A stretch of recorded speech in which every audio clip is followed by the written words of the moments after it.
J'étais là, avec le pasteur. J'ai dit, hier, je lui avais demandé de m'appeler, et je me suis rendu compte que toute la journée, il n'y a pas eu d'appel. Et je me suis dit, eh bien, je me demande ce qui ne va pas. Quelque chose est, tout est si calme. Et au bout d'un moment, Sir Wood est arrivé avec plusieurs messages téléphoniques. Mon téléphone était en panne. Donc, si quelqu'un d'entre vous a appelé, la ligne sonnait, mais l'appel n'arrivait pas jusqu'au combiné. Donc, le problème venait du standard. Ils ont résolu le problème vers 20 heures hier soir, ou peut-être un peu avant ça. Et le téléphone, bon, les appels passent maintenant. Nous sommes heureux d'être dans le service ce matin. J'ai attrapé un terrible rhume que j'attrape d'habitude lorsque je reviens à la maison. Je patauge dans la neige jusqu'à la taille et je passe la nuit à la Belle Étoile. Quand je suis loin d'ici, je n'y pense pas. Mais dès que je traverse cette colline là-bas, à New Albany, c'est tout ce que j'ai à faire. Descendre dans cette vallée et là, j'attrape un mauvais rhume. Et c'est, je ne sais pas, il y a quelque chose ici, dans la vallée, qui fait que c'est un endroit où la pression est basse. C'est une zone de basse pression et ça ne me convient pas du tout. Bon, nous sommes heureux d'être à l'église, comme je l'ai dit, et d'entendre notre très bon pasteur adresser au Seigneur Jésus une requête en notre faveur. Et d'apprendre, c'est triste d'apprendre qu'il y a tant de malades et de gens qui ont des besoins, et de voir que le diable se déchaîne et qu'il rend tout le monde malade. Et une petite dame s'est levée, là, au fond, au sujet de sa sœur. Et je sais que Sœur Sauer, qui est là-bas, était avec elle. Le médecin l'a renvoyée mourir chez elle. Et elle croit toujours qu'elle sera guérie. Elle est dans un état grave, très grave. C'est pareil pour ma belle-mère, qui a maintenant 70 ans. Son état est très grave. Il y a certainement beaucoup de maladies dans la région. Et là, il y a un Saint-Esprit dans la région, vous voyez, qui guérit nos maladies. Si seulement nous pouvons trouver grâce devant lui. Bon, comme j'ai la gorge irritée, non pas irritée, mais j'ai la gorge à vif. Je ne vais pas essayer de prêcher. Je vais juste vous parler un peu en me servant de la parole. Puis je vais passer la prière pour les malades, ce que j'ai promis de faire. Mais juste avant de le faire, j'aimerais annoncer d'autres réunions. Pour ce qui est de mes réunions, j'ai eu un peu d'opposition, non pas de l'opposition, mais quelques malentendus. Bien des fois, je n'ai pas les moyens de diffusion pour annoncer mes réunions, comme beaucoup des autres frères sur le champ de mission en ont, comme des annonces à la radio, à la télévision, dans des magazines et ainsi de suite.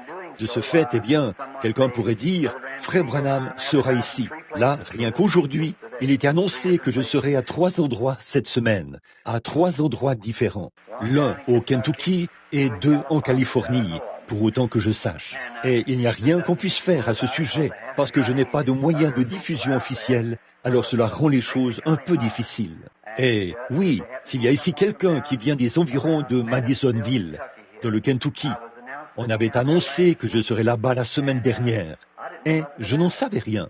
Lorsque je suis revenu chez moi, l'annonce avait été faite, et le frère qui l'avait faite s'appelait Epley, ou je crois que c'était son nom. Et c'est vraiment de bonne foi qu'il l'avait faite. Il m'a appelé et m'a demandé si nous pouvions faire un saut là-bas pour être une bénédiction et retirer une bénédiction de ses fidèles. Donc, il m'a appelé. Je lui ai dit de demander à frère Moore. Eh bien là, je devais partir. Je lui ai dit que je devais partir le jour même. Eh bien, frère Moore a manqué d'en informer quelqu'un, ou de m'en informer, ou d'en informer ma femme. Donc, j'étais dans l'Idaho. Je venais à peine de rentrer, et cette série de réunions était déjà en cours. J'ai vu à ce moment-là qu'on ne peut pas être en Louisiane, et de là, organiser quelque chose qui se passe ici. J'ai donc décidé de m'occuper moi-même de l'organisation, de prendre moi-même les dispositions pour les réunions, au point que mes réunions je suis un peu... je ne sais pas. Je pense que la confession fait du bien à l'âme. Ne pensez-vous pas? J'ai vraiment laissé traîner ces choses. Je laissais n'importe qui, n'importe où, simplement laisser cela aller au hasard. Et je constate que ça ne fonctionne pas. Après un certain temps, il faut mettre sur pied un système pour cela. Et maintenant, j'essaie de prendre les dispositions nécessaires. Et j'irai rencontrer Madame Arnold. Il y a un homme ici, à Louisville, qui s'est montré très bon quand j'avais des réunions ici. Il s'appelle frère Bourgum. Et il voulait que je vienne tenir un service pendant un soir ou deux. Dans le courant de cette semaine, j'irai voir son petit Teddy, je crois, Teddy Arnold. Puis, samedi et dimanche prochain, si je le peux, si le Seigneur le veut, je veux être à Madisonville. Il y avait 25 ou 30 ministres là-bas. Ils étaient tous assis là. Certains venaient, l'un d'eux, de 1000 ou 1100 kilomètres. Eh bien, aucun de nous n'était là. Donc, nous n'étions pas là. Et ce n'était pas ma faute. Mais c'est simplement dû à un malentendu ou au fait d'avoir négligé de l'appeler. Je m'efforcerai d'y être le week-end prochain, si le Seigneur le veut. Ensuite, du 5 au 6, je serai à Brooklyn, à New York. Et après cela, le 14, le 15 et le 16, je serai à Parkersburg, en Virginie occidentale. Je viens de faire ces arrangements hier soir et ce matin. Bon, il y a Charlotte, en Caroline du Sud, sur ma liste, mais je ne sais pas. Ensuite, les vacances viennent. Puis, nous irons sur la côte ouest, où on prépare une série de réunions dans une grande salle. Bon, ces réunions-ci sont de petites réunions qui se tiennent dans des écoles secondaires et des endroits de ce genre. Celle qu'on aura là-bas, sur la côte ouest, ce sera une réunion de 2 villes, une réunion conjointe de 2 villes, Oakland et San Francisco. Puis, la délégation de Phoenix, comme frère Roberts ne peut pas être là cette année. Je dois en quelque sorte prendre sa place à Phoenix, dans les réunions de toute la région de Maricopa. C'est un effort collectif. Et priez pour moi, parce que j'en ai besoin. Et je me rends compte que chaque fois que la foi s'installe, le diable braque tous les fusils de l'enfer là-dessus, comme ça, voyez-vous. Alors, ça rend les choses assez difficiles. Donc, ce matin, pour prier pour les malades, je veux lire un passage de la parole éternelle de Dieu et parler quelques instants en m'appuyant sur les Écritures et prier ensuite pour les malades. Oh, combien j'aime parler de lui. Pas vous? J'aime vraiment parler de lui. Maintenant, je veux lire un passage de la Bible, dans 2 Rois, le chapitre 2, le verset 12, une partie de ce verset. Élisée regardait et criait, « Mon père, char d'Israël et sa cavalerie. » Et maintenant, comme texte ou comme sujet, je veux parler sur un manteau de seconde main. Alors, puisse le Seigneur ajouter ses bénédictions alors que nous vous parlerons ce matin. Soyez en prière pour nous. Pendant cette période du règne d'Israël dans le pays, Israël était une nation. C'était une nation puissante. Et c'était une période assez paisible dans la vie militaire du pays. Mais pour ce qui est de la vie spirituelle, c'était un peu une période d'imitation. Et si nous regardons dans l'Ancien Testament, nous pouvons toujours trouver des exemples de ce qui se passe aujourd'hui. Toujours dans la Bible, les choses qui ont cours maintenant ne sont que les antitypes de ce qui était au commencement. Or, le livre de la Genèse produit tout ce qui existe dans le monde aujourd'hui. Il n'y a rien dans le monde qui n'ait pas commencé dans la Genèse, car c'est le commencement. C'est là que tous les ismes ont commencé. C'est dans la Genèse que tout ce qui a commencé a eu son commencement. Et la vraie Église a commencé dans la Genèse. Le faux croyant a commencé dans la Genèse. L'indifférence a commencé dans la Genèse. La Genèse était le commencement. Et maintenant, pendant le règne d'Élie, ou le pèlerinage d'Élie ici sur terre, il était le prophète de Dieu pour cette heure-là. Et Dieu n'est jamais resté sans témoin sur la terre. Dieu a toujours eu quelque part, en un lieu donné, quelqu'un sur qui il pouvait poser ses mains et qui lui servirait de témoin. Si donc il a fait cela depuis la Genèse, le commencement, certainement que quelque part, Dieu a un homme sur qui il peut poser sa main maintenant. Car il a plus d'un homme maintenant. Il a beaucoup d'hommes sur lesquels il peut poser sa main. Parce que nous en arrivons au temps du rassemblement, au temps de la moisson. La Genèse, c'était la période où la semence a été plantée. Et ces 6000 ans ont été la période où la moisson venait à maturité. Et maintenant, la semence est devenue elle-même une semence. Elle est repassée de la semence à la fleur et de la fleur au fruit. Et c'est maintenant le temps du rassemblement, le temps de la moisson. Toutes les grandes choses qui ont commencé, la vraie Église qui a commencé dans la Genèse, on est maintenant au temps du fruit, le fruit de l'Esprit. Et l'Antichrist qui a commencé dans la Genèse, on est maintenant à son fruit. Et nous vivons vraiment au temps de la fin de toute la dispensation de ce monde, là, de l'être mortel. Et nous sommes, c'est le temps le plus glorieux que quiconque ou que qui que ce soit dans n'importe quel âge ait jamais connu. C'est ce temps-ci, c'est un temps où on est secoué. Ce sont des temps difficiles pour les pécheurs, mais c'est un temps merveilleux pour les chrétiens, parce que nous savons que nous sommes en train de faire nos bagages, ou de déployer nos derniers petits efforts pour rentrer à la maison et rencontrer le Seigneur. Bon, les gens aujourd'hui, lorsqu'on promène le regard et qu'on voit les gros ennuis et la détresse auquel la nation est confrontée, ou il y a quelques soirs, je parlais à quelqu'un, c'était un de ces agents de surveillance qui veille. Et il a dit, frère Branham, nous venons d'être chargés par le gouvernement de ne plus jamais conseiller aux gens de se coucher loin de la fenêtre, par terre, en cas d'explosion d'une bombe, ou de ne jamais aller dans un sous-sol parce que cette nouvelle bombe qu'ils pourraient guider par ondes radio de Moscou à la 4e rue ici, à Louisville, pour qu'elle frappe directement là, dans la rue.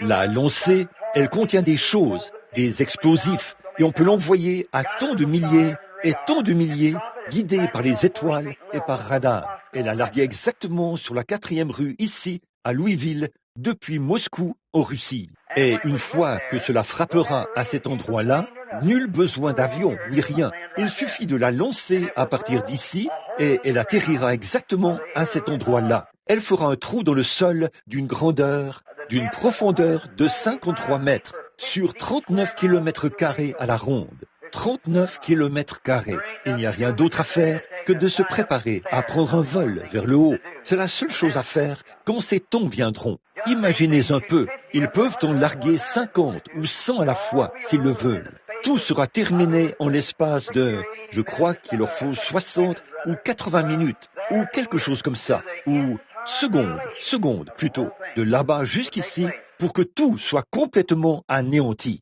Il ne resterait plus rien entre Louisville et Henryville, et entre Louisville et Bardstown, ou là-bas, si ce n'est un trou dans le sol rempli de poussière. C'est tout ce qui resterait. Et en plus de ces régions qui seraient touchées, des kilomètres et des kilomètres et des kilomètres seraient brûlés au-delà de cette zone. Et pendant qu'il y en a une qui tombe là-bas, une autre tombe quelque part ailleurs, en réponse à l'autre. Je suis si heureux que nous ayons un abri. Le nom de l'Éternel est une tour forte. Les justes s'y réfugient et se trouvent en sûreté. Peu importe le nombre de bombes ou quoi que ce soit d'autre, nous nous y trouvons en sûreté. Alors, pour le monde et le pécheur, qui n'ont pas cet abri ou ce lieu de sûreté, c'est un temps où on est secoué. Je crois que si je n'étais pas un chrétien, je deviendrais fou à penser à ce qui pourrait arriver d'un moment à l'autre. Et avec une maison pleine de petits-enfants et tout, je ne saurais pas quoi faire.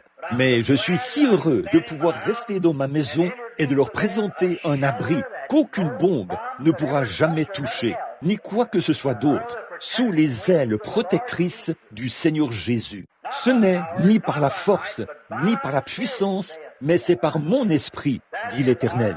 Voyez, voilà notre protection. Quel grand moment glorieux de savoir que tous les péchés, toutes les luttes et toutes les épreuves de la vie seront bientôt terminées. Tout cela sera terminé un de ces jours et nous rentrerons à la maison pour être avec le Seigneur. Maintenant, le temps qu'il nous reste, c'est pour prêcher l'Évangile et faire entrer dans cette grande tour autant le plus grand nombre de personnes possible. Et aussi, comme nous voyons le modèle de notre leçon aujourd'hui, sur Élie, pendant son règne, ou de son pèlerinage sur la terre, eh bien, c'était un grand homme puissant. Dieu l'utilisait puissamment, avec une grande puissance. Et nous voyons que pendant cette période, Il y avait un groupe d'imitateurs qui essayaient d'imiter Élie, qui essayaient de faire les mêmes choses qu'Élie faisait. Et là, nous voyons la même chose aujourd'hui, l'imitation du christianisme. Des gens qui essayent d'agir comme des chrétiens, qui essayent de faire d'eux-mêmes des chrétiens. On ne peut pas faire cela. C'est Dieu qui doit faire cela. Il est le seul qui puisse le faire. Alors, ils ont mis sur pied une école et l'ont appelée l'école des prophètes. Et ils ont tous fréquenté l'école des prophètes et ils y ont reçu de l'instruction. Et je peux imaginer que tous ces prédicateurs là-bas portaient le même genre de manteau qu'Élie portait. Je peux les imaginer en train d'essayer d'imiter sa voix, sa façon de parler et la façon dont il se présentait. Tous essayaient de faire la même chose, parce qu'Élie était un grand homme que Dieu utilisait. Et nous voyons la même chose aujourd'hui. Il n'y a pas longtemps, j'écoutais une émission de radio. Ils ont des Billy Graham partout dans cette région-ci, depuis que Billy est passé à Louisville. Tout le monde essaie d'imiter la même chose. Ils se peignent les cheveux presque de la même manière. Et portent la même chose, utilisent le même genre de voix et tout. Mais vous ne pouvez pas faire cela. Vous devez simplement être qui vous êtes et ce pourquoi Dieu vous a créé. C'est vrai. Et donc, nous voyons que la même chose s'est peut-être produite à cette époque-là. Alors Dieu, qui avait vu d'avance que les jours d'Élie étaient comptés, qu'il n'avait que tant de temps à vivre ici sur terre, comme c'est le cas pour tout le monde. Il avait prévu quelqu'un pour succéder à Élie. Et quand il l'a fait, Dieu a appelé cet homme. Il ne faisait partie d'aucun séminaire quand il l'a appelé. Il labourait dans un champ avec une paire de bœufs, faisant le service, ou prenant soin de sa mère et de son père. Et Dieu l'a appelé à être le successeur d'Élisée, ou d'Élie. Il se peut que beaucoup de ceux qui étaient à l'école aient sûrement pensé qu'il serait son successeur, qu'il porterait son manteau une fois qu'il aurait fini de le porter. Mais c'est Dieu qui appelle, c'est Dieu qui choisit, c'est Dieu qui élit, c'est Dieu qui met les choses en ordre. Dieu a placé dans l'Église les uns comme apôtres, les autres comme prophètes, les autres comme docteurs, les autres comme évangélistes et des pasteurs. C'est Dieu lui-même qui le fait. Nous ne pouvons pas rendre un seul cheveu noir ou blond. Et nous ne pouvons pas non plus ajouter une seule chose à notre taille, par nos inquiétudes. Dieu, dans sa grâce infinie, par son élection et sa préscience, met toutes ces choses en ordre et chaque roue s'emboîte exactement comme il faut. J'aime ça. Je serais un homme découragé ce matin si je ne croyais pas à l'élection et à l'appel de Dieu. Si je pensais que le sort de ce monde dépendait de la puissance de l'homme, de la sagesse de l'homme, et du Conseil des Quatre et des Nations Unies, qui ne mentionnent même jamais le nom de Dieu, je serais un homme découragé. Mais ce n'est pas ces choses que je regarde pour en connaître l'issue. Je regarde aux pages du vieux livre que voici, où Dieu a écrit cela, et tout arrivera exactement comme il l'a dit, voilà tout. Donc, la seule chose qu'il me reste à faire, ce n'est pas de m'aligner sur eux, mais c'est de m'aligner sur le calvaire. Alignez-vous sur Dieu, alignez-vous sur sa parole, demeurez dans sa parole. Peu importe combien on a l'impression que les choses vont se passer de cette manière-là, elles se passeront de la manière dont Dieu l'a prévu. Ça ne peut pas être autrement, car comme il est infini, il connaissait la fin dès le commencement. Et il fait en sorte que tout concourt à sa louange. C'est vrai, il faudra que toutes choses œuvrent ensemble. Tout devra prendre forme et occuper sa propre place.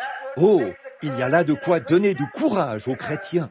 Rien ne peut mal tourner. Après tout, il ne s'agit pas de notre bataille, mais de la sienne. Il ne s'agit pas de notre sagesse, mais de la sienne. La seule chose que nous avons à faire, c'est d'y placer notre foi et notre confiance, de rester tranquille et de voir la gloire de Dieu, de voir comment cela se déplace pour être à sa place, et de voir chaque roue bouger. Il se peut qu'elle soit dispersée de côté et d'autre, mais elle se déplacera pour être juste là, exactement à sa place, lorsque Dieu prononce la parole. Il connaissait la fin dès le commencement. Il savait qui il allait choisir. Il savait qu'Élisée prendrait la place d'Élie, avant même que le monde soit formé. tout doit fonctionner exactement comme il faut. Et nous nous inquiétons au sujet de nos bien-aimés et tout. Vont-ils jamais entrer? Si leurs noms ont été écrits dans le livre de vie de l'agneau avant la fondation du monde, ils iront tout droit là-dedans. C'est la seule chose qu'ils puissent faire. Nous rendons témoignage et nous faisons briller la lumière. C'est Dieu qui le fait, celui qui leur apporte cela. Maintenant, remarquez Élie, là, après qu'il a jeté son manteau sur lui et qu'il le lui a fait essayer. Autrement dit, Élie, le prophète, qui avait sur les épaules le manteau de Dieu, est arrivé là et l'a posé sur Élisée, le fermier, pour voir si ça lui irait. Et il lui a fallu une dizaine d'années d'ajustement pour qu'il puisse entrer dans ce manteau. Vous savez, d'habitude, Dieu nous met dans un atelier et nous taille. Eh bien, il n'a pas ajusté le manteau pour qu'il soit la taille d'Élisée. Il a exigé qu'Élisée s'ajuste au manteau. Et c'est ce qu'il fait aujourd'hui. Il nous ajuste pour que nous puissions entrer dans le manteau, et non pas le manteau pour qu'il soit à notre taille. Parfois, nous voulons ajuster le manteau à notre taille, mais ça, nous ne pouvons pas le faire. Vous devez permettre d'être ajusté. Vous, pour que vous puissiez entrer dans le manteau. C'est le manteau de Dieu. Et il a conçu ce manteau parfaitement. Et il doit nous faire entrer dans cette sphère-là pour que le manteau nous aille bien. Donc, nous ne pouvons pas être parfaits de nous-mêmes. Nous savons que nous ne le pouvons pas. Il n'y a aucun moyen pour nous de l'être. Et pourtant, il a dit que nous devions l'être. Donc, ce qu'il a fait, par contre, c'est qu'il a fourni une victime expiatoire pour nous, le Seigneur Jésus-Christ et sa justice. C'est par cela qu'on parvient à la perfection, ne tenir aucun compte de notre propre sainteté, ce que nous n'avons pas du tout, et de nos propres pensées, ce qui ne devrait pas être en nous, mais nous nous reposons strictement sur l'œuvre achevée du Seigneur Jésus. Dieu l'a envoyé sur la terre, et c'est en lui que nous nous reposons. Remarquez, pendant toutes ces années, pour autant que nous le sachions, il n'avait que ce seul baptême, ce manteau qui avait été posé sur lui. Mais au fil des années, Dieu avait façonné le caractère de l'homme pour arriver là où, après son appel, il entrerait dans ce manteau et serait le serviteur du Seigneur. Ainsi donc, quand Élie est passé et l'a jeté sur lui, puis qu'ils se sont mis en route vers Gilgal et sont allés à beaucoup d'autres endroits, à l'école des prophètes, qui étaient sur leur chemin, alors qu'ils poursuivaient leur voyage. Donc, finalement, Élie essayait d'amener Élisée à rebrousser chemin. Avez-vous remarqué cela? Il essayait de l'amener à rebrousser chemin. Il a dit, autrement dit, peut-être que le chemin est un peu trop difficile pour toi, fiston. Peut-être que c'est un peu trop étroit pour que tu puisses y marcher. Vous savez, là où se trouvait Élie, c'était un chemin droit. Et partout où un vrai serviteur de Dieu prêche l'évangile, c'est un évangile droit et sans mélange qui est prêché. Eh bien, un jour, il est allé à l'école des prophètes pour leur rendre visite. Et ils lui ont demandé de partir. Ils ont dit, c'est trop droit pour nous par ici. Ce dont nous avons besoin aujourd'hui, c'est qu'un évangile plus droit soit prêché, qui séparera le blé de la balle, ou le bien du mal, et qui appellera ce qui est bien, bien, et ce qui est mal, mal. Tous ces gens, malgré toute l'expérience qu'ils avaient et tout ce qu'ils représentaient, ils ont envoyé chercher quelque chose à manger, et l'un d'eux est allé dans une vigne sauvage, et y a cueilli des coloquintes sauvages.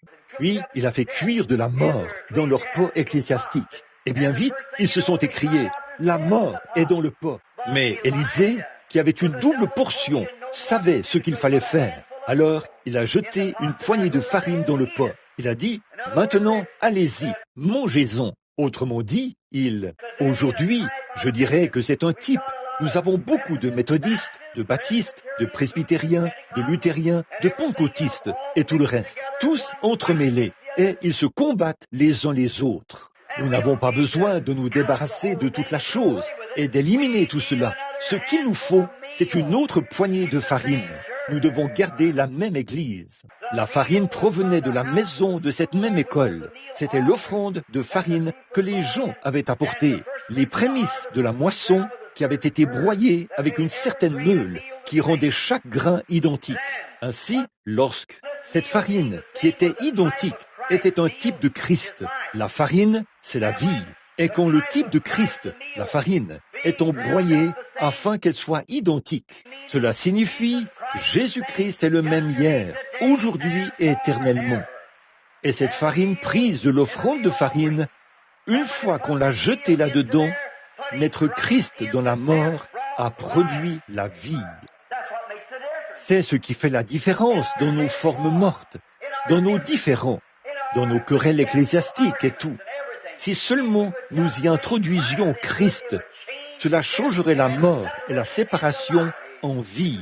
Si seulement nous le faisions. Il y a 19 millions de baptistes en Amérique. Il y a 13 millions de méthodistes en Amérique. Il y a 11 millions de luthériens en Amérique. Et 10 millions de presbytériens en Amérique. Et Dieu seul sait combien de catholiques, qui sont plus nombreux que n'importe laquelle des dénominations. Mais malgré tout ça, qu'est-ce qu'il nous faut? Une poignée de farine. Nous devons apporter la vie à l'Église. Et Christ est la vie. Il est venu pour nous apporter la vie. Donc, ils avaient leurs litiges, et leurs écoles, et leur théologie, et ainsi de suite. Alors, Élie a dit à Élisée, « Tu ferais mieux de rebrousser chemin, parce que ce chemin est peut-être un peu difficile. Mais pour un homme de Dieu qui a déjà fait face à cela, ou sur l'épaule duquel le manteau de la justice et de la puissance de Dieu a déjà été jeté, ce n'est pas très facile de rebrousser chemin. Quand j'ai entendu le pasteur dire ce matin qu'un autre, beaucoup commencent à se décourager. Ce qu'il nous faut, frère, c'est de prendre courage. Ce qu'il nous faut, c'est d'être encouragé. C'est vrai, il se peut que des épreuves surviennent. Il ne nous a jamais été promis que nous serions à l'abri de ces choses, mais qu'il nous donnerait la grâce de passer au travers. Si la montagne est trop haute pour être franchie, trop profonde pour passer en dessous, trop large pour être contournée, il donnera la grâce de passer au travers de cela. C'est vrai, ne vous en faites pas du tout, mais gardez les yeux fixés sur Christ, car il est le seul qui puisse nous faire traverser. Bon, nous les voyons comme ils cheminent ensemble et arrivent à l'école. Il a dit, reste ici maintenant, demeure ici, installe-toi et sois un bon docteur en théologie, et ainsi de suite. Et un jour, tu deviendras probablement le doyen de cette université-ci. Mais moi, je dois aller encore un peu plus loin. Pouvez-vous imaginer qu'un homme de Dieu soit satisfait d'être doyen d'une université alors que la puissance de Dieu se trouvait juste autour de l'endroit où il se tenait? Non, monsieur. Il a dit, l'Éternel est vivant et ton âme est vivante. Je ne te quitterai point. J'aime ça. Tenez-vous-y, peu importe combien vous êtes découragé, même si ça vient de votre mère, de votre papa ou de votre pasteur. Restez avec lui. Ils ont poursuivi leur chemin jusqu'au Jourdain. Ils ont traversé le Jourdain. Et Élie a dit, maintenant, que veux-tu que je fasse pour toi? Il a dit qu'une double portion de ton esprit vienne sur moi. Il savait qu'il avait un travail à faire. Il a dit une double portion. Pas seulement une bonne expérience chaleureuse, pas seulement une bonne poignée de main ou une bonne communion avec le reste de l'Église, mais ce que je veux, c'est une double portion de ce qu'il y a de mieux en ce moment. Je vais vous dire une chose. Quand Dieu confie à un homme une tâche à accomplir dans le monde, cet homme doit avoir quelque chose de mieux que ce que le monde a. Il doit avoir quelque chose de mieux que ce que l'Église a. Il lui faut aller chercher une double portion. Et s'il n'y a jamais eu un temps où une double portion est nécessaire, c'est bien aujourd'hui, au milieu de tous ces gens, quelque chose de mieux, quelque chose de plus élevé. Je ne peux pas. Je pense que les haricots et le pain de maïs, c'est très bien, mais parfois je dois monter un peu plus haut. Et c'est ce que nous faisons. Il le faut. Nous devons continuer à monter. Israël rétrogradait. S'il restait continuellement au même endroit, il lui fallait soit continuer à avancer, soit reculer. Et c'est pareil pour l'Église. Donc, alors qu'ils poursuivaient leur chemin, seulement quelques minutes plus tard, il lui a dit, « Tu as demandé une grande chose, mais néanmoins, si tu me vois pendant que je m'en irai, tu pourras recevoir ce que tu as demandé. » Or, il faut que ça se fasse avec simplicité de motif, simplicité de cœur, simplicité de regard, ayant les yeux fixés sur la promesse. Si vous êtes malade ce matin, si vous êtes affligés, il y a une grande promesse qui n'a pas été faite par Élie, mais par Dieu lui-même. Si tu peux croire, quand tu pries, crois que tu reçois ce que tu demandes et tu le recevras. Peu importe ce que dit le médecin, peu importe combien ceci ou cela peut arriver, restez centré sur la promesse. Élie lui a donné une condition. Si tu me vois pendant que je m'en irai, ça viendra sur toi. Il y a une promesse. Si tu peux croire, tout est possible à ceux qui croient. Parfois, je me regarde et je me dis, j'ai été vraiment une méduse dans ma vie. J'ai attendu et j'ai manqué de faire entrer des milliers d'âmes dans le royaume.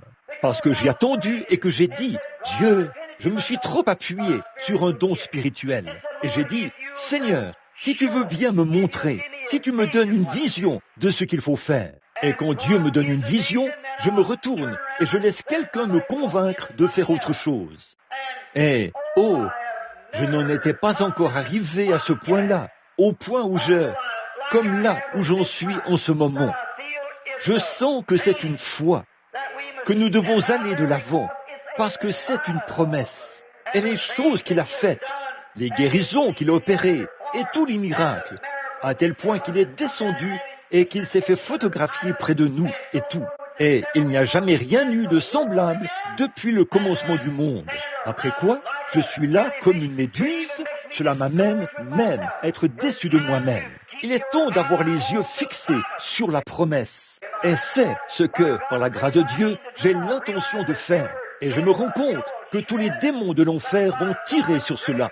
Mais par la grâce de Dieu, j'ai l'intention de garder mes yeux fixés sur la promesse. Élisée a dit, Élie a dit, si tu me vois pendant que je m'en irai, tu recevras ce que tu as demandé. C'est vrai, vous devez garder les yeux fixés là-dessus. Regardez la promesse. Par exemple, qu'en serait-il si quelques-uns de l'école, s'ils s'étaient retournés et avaient dit, « Hé les gars, comment est-ce que je m'en sors ?» En suivant directement le prophète, il aurait peut-être échoué, mais il ne se souciait pas de ce que l'école pensait ou de ce que tous les docteurs pensaient. Il ne se souciait pas de ce que les voisins pensaient ou les maisons ou de qui le regardait. Il maintenait sa foi en la promesse.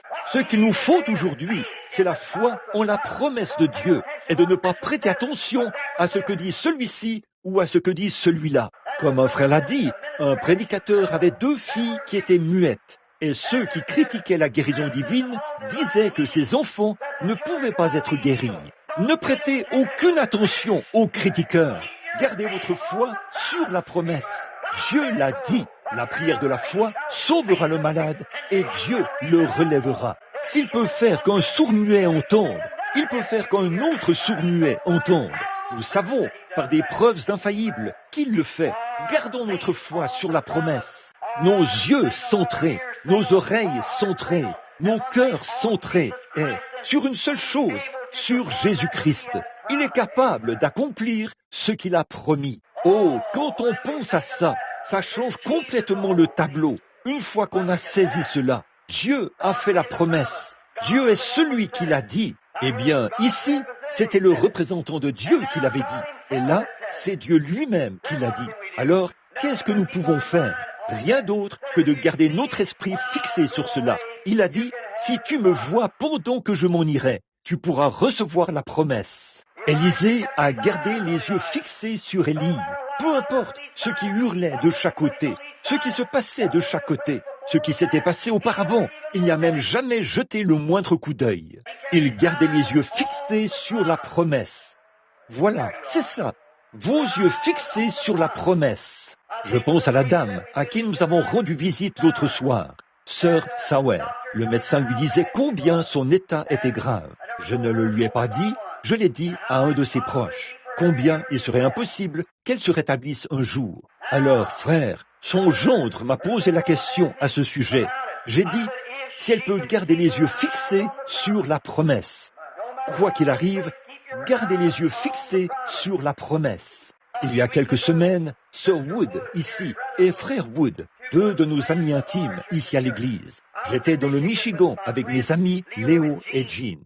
Nous avions quitté la réunion de Chicago et nous étions partis avec certains de leurs fidèles pendant 2 jours, pour aller chasser le cerf avec des arcs et des flèches. Et lorsque j'étais sur le chemin du retour, ma femme avait pu me joindre et elle a dit « Prie pour la mère de Madame Wood. Un cancer lui a rongé le visage. » Et elle a dit « Je n'ai jamais vu Sœur Wood aussi inquiète. Elle pleure. » Sœur Wood a toujours été une héroïne de la foi depuis que Dieu a guéri son garçon qui avait une jambe atrophiée et qu'il l'a guéri de la tuberculose, et ainsi de suite. Mais elle avait baissé les bras. Là-bas, dans la pièce, ce soir-là, nous avons prié. Quand nous sommes arrivés, Madame Wood a dit « Frère Branham, nous allons aller la voir. » Et nous sommes allés voir sa mère, qui était à Louisville. Elle avait eu un cancer sur le côté de son nez. Le médecin avait joué là-dedans et ça s'était propagé. C'en était au point où il ne restait plus qu'un petit cercle près de son nez. Ça s'était propagé jusqu'à environ 3 mm de son œil et il n'y restait plus que l'os. Cela l'avait rongé très rapidement. Je suis entré dans la chambre et je me suis agenouillé. J'ai dit « Je veux lui parler à elle seule ». Et je suis allé dans la chambre pour prier avec cette femme. Et pendant que j'étais dans la chambre, je me suis dit « Oh Dieu, si tu veux bien me donner une vision de ce qui va arriver à cette femme. » Monsieur et Madame Wood étaient assis à l'extérieur, attendant de voir ce que la vision allait dire. Mais pendant que j'étais là, je me suis senti condamné. Je me sentais condamné du fait que j'attendais une vision. Il semblait que quelque chose se rapportait au passé. Ce n'était pas l'appel. Pourquoi as-tu besoin d'une vision alors que la promesse a déjà été prononcée? Alors, je me suis agenouillé et j'ai prié. Et pendant que je priais, quelque chose s'est simplement ancré à l'intérieur. La foi de la promesse. Je suis sorti et Madame Wood, quand je lui en ai parlé, elle a dit « Avez-vous vu quelque chose, Frère Branham ?» J'ai dit « Je n'ai pas précisément vu quoi que ce soit, mais j'ai ressenti quelque chose qui m'a dit que sa promesse était vraie et qu'il va l'accomplir. Et je crois qu'il va l'accomplir. » Et moins de 24 heures plus tard, l'extrémité de ce cancer a commencé à se détacher et une cicatrice s'est formée sur cela. Les cancers ne se cicatrisent pas, comme vous le savez, à moins qu'ils soient morts. Donc, voilà, c'était là. Et cette femme est guérie. Et elle est chez elle. Quel Christ merveilleux! En gardant nos yeux fixés sur la promesse. Dieu l'a dit. Mais parfois, quand on prie pour nous, nous repartons en disant « Eh bien, ça ne s'est pas produit sur le champ. Alors, peut-être que nous ferions mieux de revenir. » Oh non! Gardez vos yeux fixés sur la promesse. Dieu l'a dit, ça règle la question. C'est tout. Si Dieu l'a dit, c'est qu'il est capable de tenir sa promesse. Sinon, il ne ferait jamais la promesse. Abraham a appelé les choses qui n'étaient pas comme si elles étaient. Et pendant 25 ans, il a tenu bon face à l'impossible, parce qu'il estimait que Dieu était capable d'accomplir ce qu'il avait promis. Amen. Et nous sommes les enfants d'Abraham par la foi. Certainement qu'Élie avait les yeux fixés sur, ou Élisée sur Élie, pendant qu'ils poursuivaient leur chemin. Et au bout d'un moment, le char est venu et les a séparés, l'un d'un côté et l'autre de l'autre. Puis il a emporté Élie. Il est monté sur le char et est monté en haut. Puis il a ôté son manteau de dessus ses épaules et l'a lancé à Élisée. Car Élisée avait grandi au point de s'ajuster au manteau, vous savez, alors il lui allait bien. Pouvez-vous imaginer? Oh, je veux que vous m'accordiez toute votre attention, alors que je sens ma gorge me chatouiller. Je veux vous demander quelque chose. Pouvez-vous imaginer comment Élisée s'est senti lorsqu'il a ramassé ce manteau et qu'il l'a placé sur son épaule à lui? Oh, quelle sensation! Je ne veux pas que ce soit quelque chose de personnel, mais il y a environ 10 ans, j'ai prêché un sermon derrière cette chaire. David, le guerrier avec une fronde à la main, et Goliath qui se trouve devant lui. À cette époque-là, aucune campagne de guérison ne se faisait nulle part sur le champ de travail, à notre connaissance. Et oh, comme les gens étaient critiques à l'égard de la guérison divine. Mais il s'était passé quelque chose après avoir rencontré un être. Et les pasteurs me disaient que je perdais la tête, que cela n'était pas possible. Mais derrière cette même caisse, ici, j'ai prêché sur David. Il avait dit, vous n'allez pas me dire que celle-là, les armées du Dieu vivant, vont laisser ce Philistin incirconcis défier cette armée? un petit gars aux épaules tombantes, aux cheveux bouclés, vêtu d'un manteau en peau de mouton, une fronde à la main, alors que toute l'armée d'Israël avait battu en retraite. Et lui, tout seul, s'est avancé contre un homme qui avait une lance longue d'environ 6 mètres et dont la pointe pesait plusieurs cycles, peut-être 9 kilos d'acier, aiguisé, une lance de 6 mètres. Il avait des doigts longs de 35 centimètres. Et David, qui pesait probablement 40 kilos, était là, à sautiller comme un petit coq nain, et disait « Vous n'allez pas me dire, oh là là, que vous allez permettre à ce Philistin incirconcis, s'il reste à sa place, eh bien qu'il y reste. Mais là, il défie les armées du Dieu vivant. Oh là là, quel héros! Et vous avez tous peur d'aller le combattre? Il a dit « Laissez-moi l'affronter. » Oh là là, il a dit « Le Dieu du ciel m'a permis de tuer un lion avec une fronde. Il m'a permis de tuer un ours avec une fronde. À combien plus forte raison livrera-t-il entre mes mains ce Philistin incirconcis? Certainement. Et une fois que la première victoire a été remportée et que Goliath a été terrassé, toutes les armées d'Israël ont suivi David. Et ils ont coupé des têtes. Ils ont battu Israël ou battu les Philistins jusque dans leur propre territoire. Ils les ont acculés dans les coins, les ont massacrés, ont pris leurs villes et tout, et ont remporté la victoire. Frères et sœurs, la même chose a été faite dans le domaine du surnaturel. Lorsqu'ils ont dit « La guérison divine ne peut pas marcher. Les jours des miracles sont passés. Si les jours des miracles sont passés, les jours de Dieu sont passés. L'Église qui ne croit pas au surnaturel finira par mourir. Et Dieu quittera cette Église. Forcément. Et Dieu a fait la promesse. Et les promesses de Dieu sont éternelles. Ici, il y a quelque temps, lorsque des jeunes filles manipulaient du radium, elles trempaient cela là-dedans et peignaient les aiguilles des montres. J'en ai sur celle-ci. Et une jeune fille a fait une erreur et a mis le pinceau dans sa bouche. Ça l'a tuée. Et des années plus tard, on a pris un microscope qu'on a placé sur le crâne de cette jeune fille. Et on pouvait encore entendre ce radium faire. Ça n'a pas de fin. Ça reste actif encore et encore. Ça ne s'arrête jamais. Et, oh frère, si le radium a ce genre d'effet sur nous, à combien plus forte raison le Dieu qui n'a pas de fin, qui est éternel, surnaturel, qui peut tout, qui est infini, qui est tout puissant, aura cet effet. Il doit avoir le même effet qu'il avait au commencement. Il doit l'avoir d'un bout à l'autre. Sinon, il n'est pas le Dieu tout-puissant qui peut tout. Il attend encore quelqu'un qui a une foi solide, qui va s'avancer là et défier l'ennemi sur la base de sa parole et dire qu'elle est vraie. Et donc, que s'est-il passé dès que la grande campagne de guérison a commencé? Des milliers de soldats, des hommes de Dieu qui restaient dans de petites églises comme Oral Roberts, Tommy Hicks et beaucoup d'autres hommes remarquables sur le champ de mission ont dégainé leur épée et les voilà partis. Cette épée qui tranche à l'aller et au retour, en haut et en bas, à l'intérieur et à l'extérieur. Elle discerne les pensées jusqu'à partager moelle et os. Ils ont sorti leur Bible, leur épée, et les voilà qui sont partis après avoir vu que c'était possible. Et nous avons battu l'ennemi par la grâce de Dieu, à tel point que le monde entier a eu un réveil de guérison. C'est possible de le faire. De petits pasteurs qui avaient de toutes petites églises, et ainsi de suite, se sont enflammés et ont saisi la vision. Ils ont dégainé l'épée, sont allés de l'avant et ont défié l'ennemi. Comment savez-vous qu'il y en a? Il y a de grands hommes, comme le sénateur Upshaw, le roi George d'Angleterre, et beaucoup de grands hommes qui étaient malades et affligés, qui ont été guéris par la puissance du Dieu Tout-Puissant. Donc, ils ne peuvent rien dire contre cela maintenant. Cela a été fait. Certainement, il était.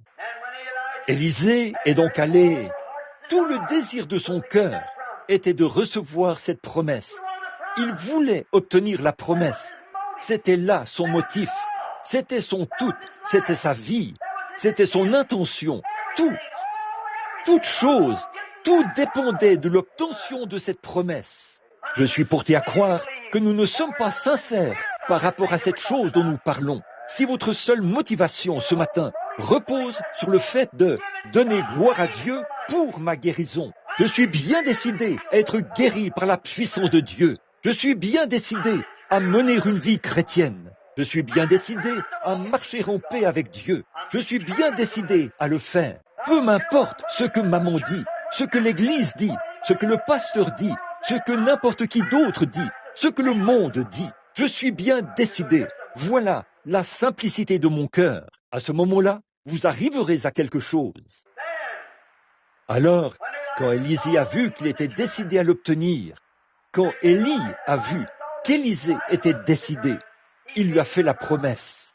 Là, la promesse, c'était « Si tu me vois, pendant que je m'en irai. Si tu peux me voir, pendant que je partirai. » Maintenant, c'était à Élisée d'y voir. Il voulait entendre la promesse. Alors, il a reçu la promesse. Mais là, il y a un « si » dans la promesse. « Si tu peux me voir, pendant que je m'en irai. » Eh bien, si vous êtes malade ce matin et que vous voulez être guéri, je peux vous prouver que Christ vous a donné la promesse. La promesse est à vous. Si tu peux croire, si tu peux croire, ne soyez pas vaincus. Voici maintenant Élisée, enveloppé du manteau d'Élie, le prophète. Quelle marche de vainqueur! Oh, combien il marchait là, s'avançant vers le ciel en vainqueur. Il avait entendu la promesse, il sentait la puissance, il avançait comme un guerrier, tout droit vers le Jourdain. Que Dieu soit loué, mon ami. Ce matin, chaque croyant qui est revêtu de la justice de Christ avance vers le chemin du Jourdain. C'est vrai que les bombes atomiques arrivent, qu'elles le fassent de quelque manière que ce soit. Nous sommes couverts du manteau et nous marchons des vainqueurs. Amen. Je ne crains point, j'ai vaincu le monde. Oui, monsieur. Souvenez-vous de quoi? J'ai vaincu le monde. C'est Christ qui a dit cela. Élie marchait vêtu d'un manteau de seconde main, même comme un vainqueur, exactement, en avançant vers le Jourdain. Frère, permettez-moi de dire ceci en ce qui vous concerne. Ne revêtez surtout pas le manteau de quelqu'un d'autre, un manteau tout rongé par les mythes, par les doutes, et que toutes ces défaites, ces superstitions, ces hauts et ces bas ont truffé de trous et qui fuient de partout. Revêtez le manteau du vainqueur.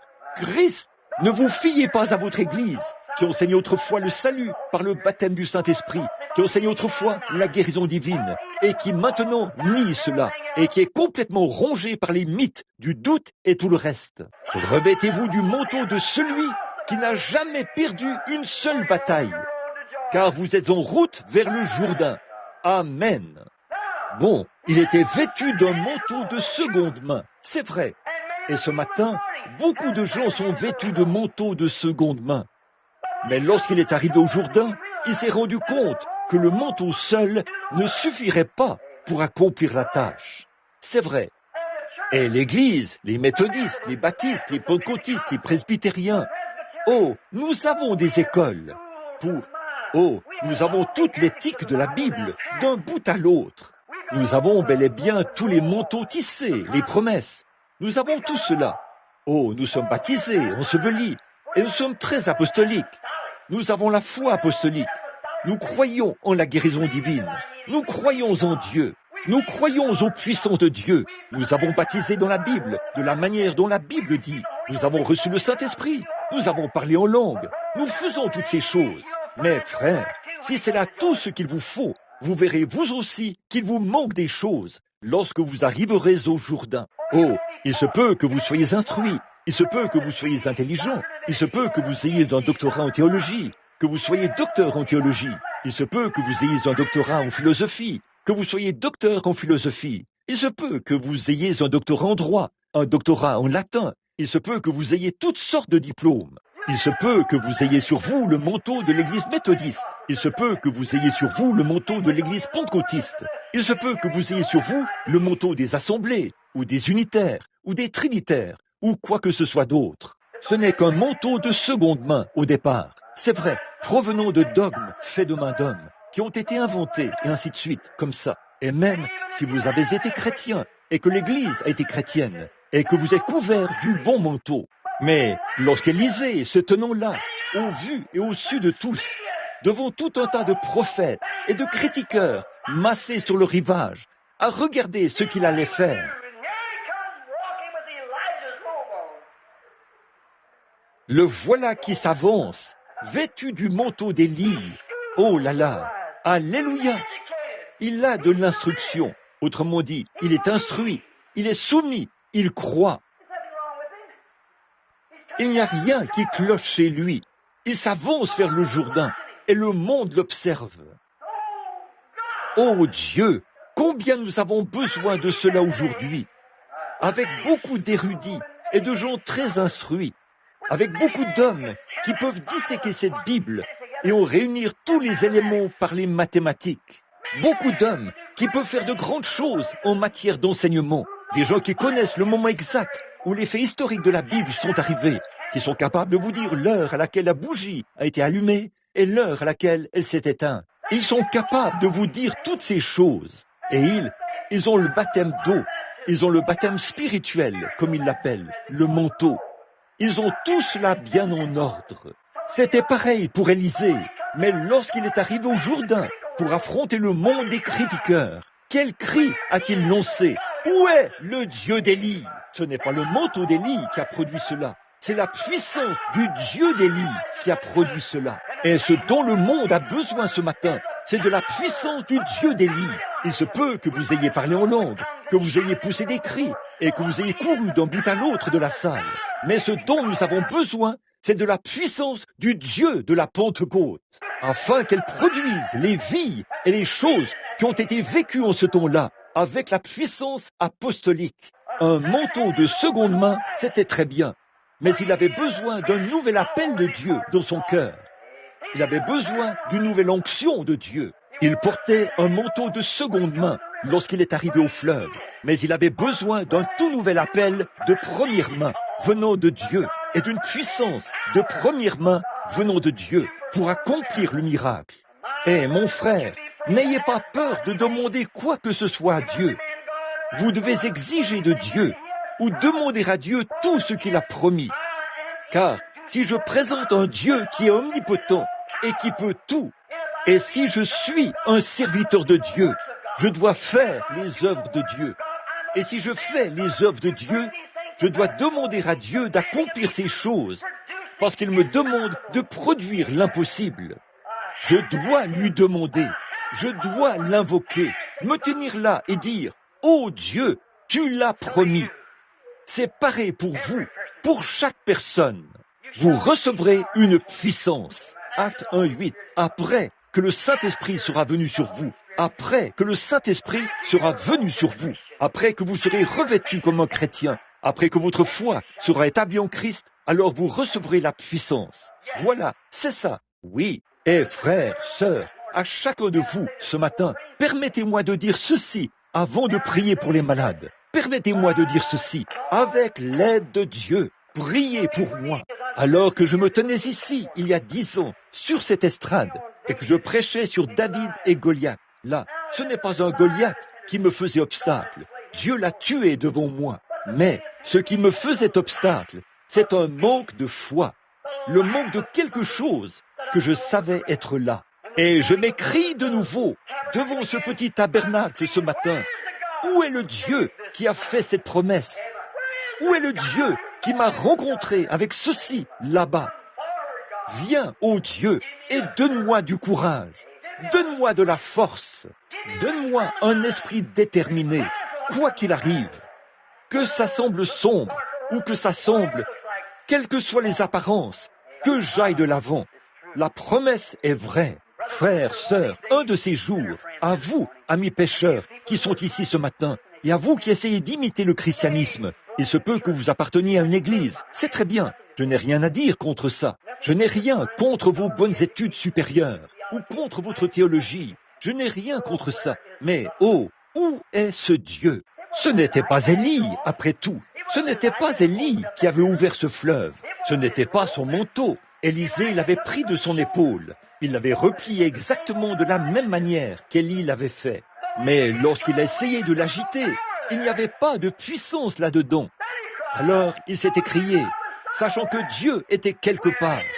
Où est ce Dieu? Où est-il? Alors quelque chose a dû frapper le prophète, car il a agité ce manteau et a frappé l'eau, et elle s'est ouverte de part et d'autre. Et devant le clergé de ce jour-là, devant les critiqueurs de ce jour-là, il a traversé le Jourdain, exactement comme Élie l'avait fait avant lui.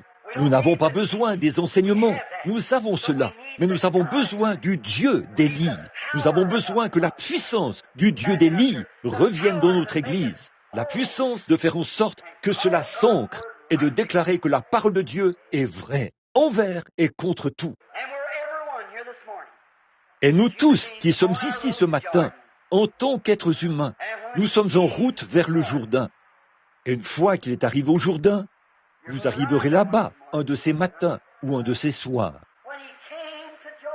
Lorsqu'il est arrivé au Jourdain, il marchait comme un vainqueur. Mais lorsqu'il est arrivé au Jourdain, c'était là la différence. Il était vêtu d'un manteau de seconde main. Un autre homme l'avait porté, mais c'était un bon manteau. Et il savait qui était l'homme qui avait porté ce manteau.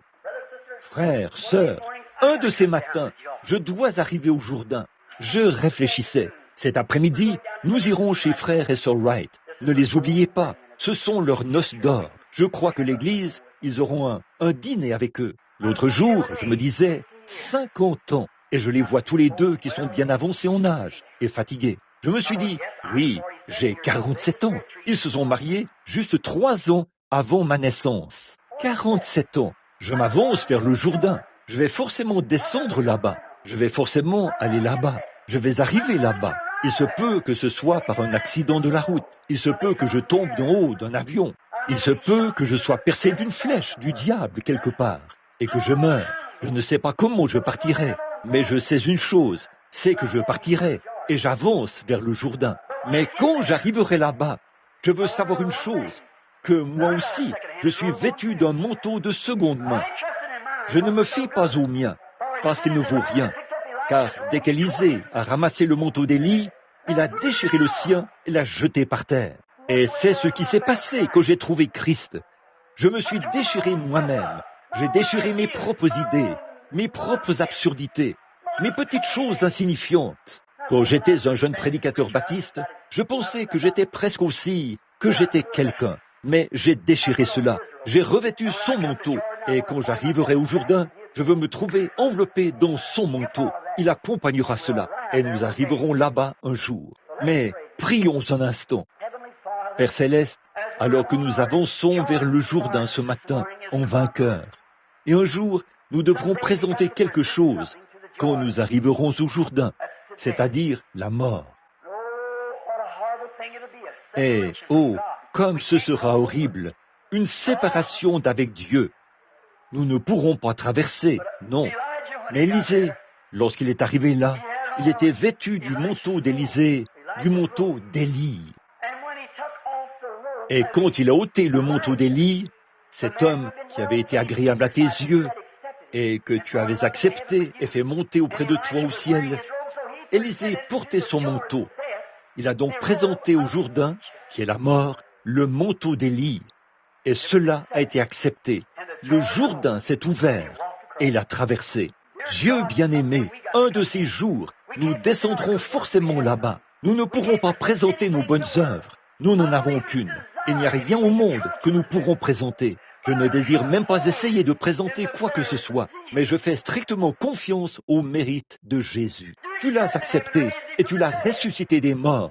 Et il était amené dans la présence de Dieu pour y demeurer pour toujours. Et ô Dieu, c'est ce que je veux te présenter. Je crois en lui et je l'aime. Et par sa grâce, il nous a revêtus de son manteau. Et je te prie, Père, de nous venir en aide maintenant, en ces jours de bataille. Et là où les hommes de Dieu doivent faire les œuvres de Dieu, je te prie de nous permettre de prendre le manteau de Christ, la puissance du Saint-Esprit, et d'invoquer le Dieu qui vivait en lui. Accorde-le. C'est au nom de Christ que nous le demandons. Et pendant que nous avons la tête inclinée, je me demande s'il y a ici ce matin une personne qui essaie d'avancer vers le Jourdain sans être vêtue de ce manteau. S'il y a une personne qui n'a pas sur elle le manteau de Jésus-Christ, quoiqu'il ait été porté une fois par le Fils de Dieu, je me demande si vous n'en êtes pas vêtu ce matin, si vous voudriez bien lever la main vers Dieu et dire « Dieu bien-aimé, en cette heure, je veux l'accepter maintenant. » Que Dieu vous bénisse, madame. Quelqu'un d'autre voudrait-il lever la main? Que Dieu te bénisse, fiston. Quelqu'un d'autre voudrait-il simplement lever la main? Que Dieu te bénisse, petit garçon. Que Dieu te bénisse, jeune homme. Quelqu'un d'autre voudrait-il lever la main? Que Dieu vous bénisse, là, au fond, monsieur. Dites simplement, avec l'aide de Dieu, ce matin, je veux renoncer à ma propre justice, à mes propres idées, à mes pensées, des plaisirs et des moments où on se paye du bon temps, et le péché dans lequel j'ai vécu. Et je veux que Christ me revête de son manteau ce matin, de sorte que j'utilise son manteau. Je sais que c'en est un qui est parfait. Que Dieu te bénisse, fiston. Quelqu'un d'autre veut dire, je vais simplement lever la main et dites, je veux maintenant accepter le Saint-Esprit dans ma vie. Je veux être revêtu de sa justice. Lorsque j'arriverai là-bas ce jour-là, je ne me présenterai pas en disant, eh bien là, tu sais, j'ai acheté du charbon à quelqu'un, j'ai fait ceci, c'est gentil, c'est très gentil, mais ça, quelque chose a dû mourir pour que vous puissiez vivre. Et ce n'est que par cet acte que vous pouvez être sauvés. Voulez-vous lever la main pour dire, ô Christ, je renonce maintenant à ma propre voie. J'accepte ta voie. Je veux que tu sois miséricordieux envers moi quand j'arriverai au bout du chemin. Très bien. Que Dieu vous bénisse, madame. Que Dieu vous bénisse. Très bien. Maintenant, nous allons prier. Maintenant, Père Céleste, toi qui es juste, il y a 7, 8 ou 10 mains qui se sont levées. Je ne connais pas leur statut. Tu sais tout à leur sujet. Je n'en sais rien. Mais ils sont dans le besoin aujourd'hui. Ils sont conscients qu'ils sont dans le besoin et sont prêts à venir accepter de l'aide au temps de la détresse. De voir cela, cette grande heure qui est proche maintenant, les bombes atomiques, les grandes choses qui nous attendent. Et je te prie, Père Céleste, de bénir ces gens et de poser aujourd'hui ta main sur eux et d'ôter toute leur iniquité et tous leurs doutes.